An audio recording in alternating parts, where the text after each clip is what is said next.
welcome to the 157th anniversary of the Siege of Vicksburg. My name is Ranger Caroline, and I personally want to thank you for taking the time to watch our virtual programming today. Please know that as this video premieres, I'll be more than happy to answer any questions that you may have. Just leave them in the comments section below. So let's get started.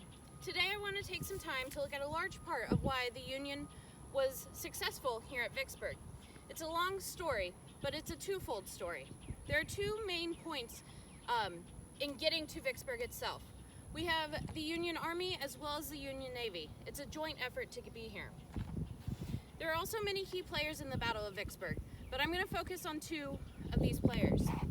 The first is Admiral David Dixon Porter, and the second is General Ulysses S. Grant. Porter began his career at a very young age of 10 with his father, who was the Commodore on the USS John Adams. From that point forward, his life was integrally connected with the sea. Grant was appointed to West Point at the age of 17. He eventually graduated 21st out of 39 in his class in 1843. Unlike Porter, who seemed very well accustomed to his life in the military career, Grant did not. He was once quoted saying that the happiest 2 days of his life were one when he left the presidency and the other when he left the academy.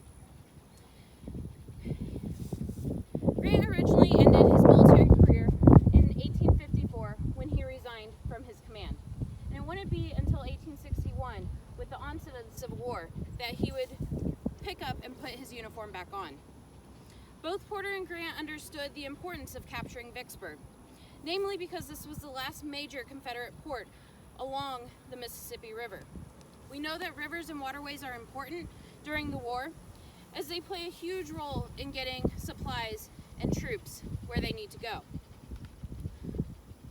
Speaking specifically of the port here at Vicksburg, President Lincoln was quoted saying, "See what a lot of land these fellows hold, of which Vicksburg is key.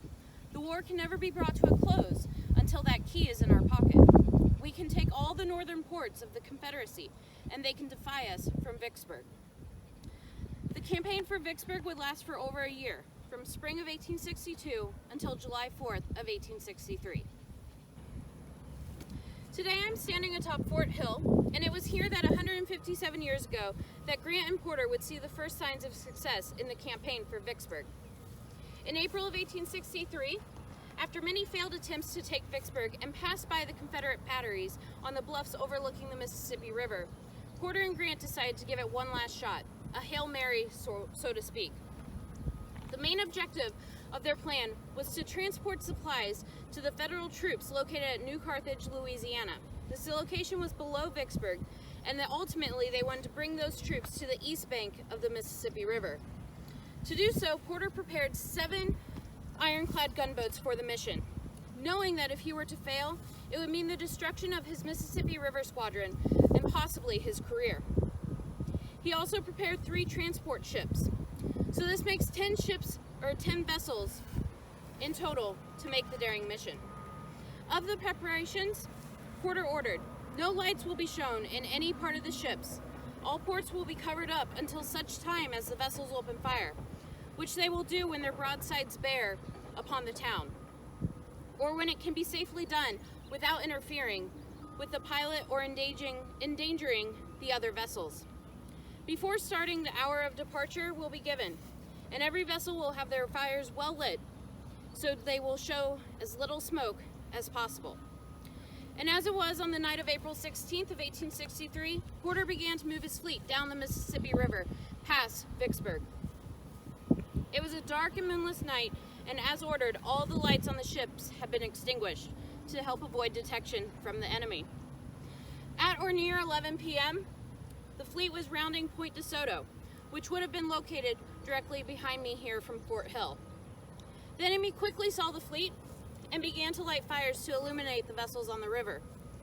However, the Confederates were still slow to fire, as it seems there was a ball that was taking place in town that night, and many of the soldiers and officers were in attendance. Despite the delay, the rebels here on Fort Hill and along the remainders of the bluffs were finally able to start firing upon the enemy ships. firing over 500 rounds at this floating fleet. It is said that nearly all of the ships were hit at least once. However, as part of Porter's plan, he decided to stick close to the east bank of the river in order to hopefully have many of the shots go above the ships and miss them completely, and that's exactly what had happened. Of the 500 rounds, it is said that only 68 actually made contact with the floating vessels. That doesn't mean that there wasn't any damage done. So this run of the batteries here at Vicksburg lasted a grand total of 2.5 hours. During that 2.5 hours, all of the ships, with the exception of the transport vessel Henry Clay, made it to New Carthage.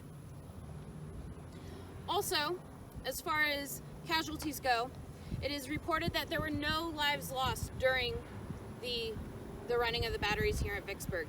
There were some injuries reported, but no one actually perished. The Union fleet made its way to New Carthage, Louisiana. Grant, eager to know if the mission was a success, rode to New Carthage. Upon arriving, he saw that the fleet had indeed arrived. In this moment, success was his, and he was now one step closer to delivering a fatal blow to the Confederacy. Grant's next steps would again be a combination of both land and river maneuvers. He needed to get his troops across the river and into Mississippi. This would mean more fighting was to come.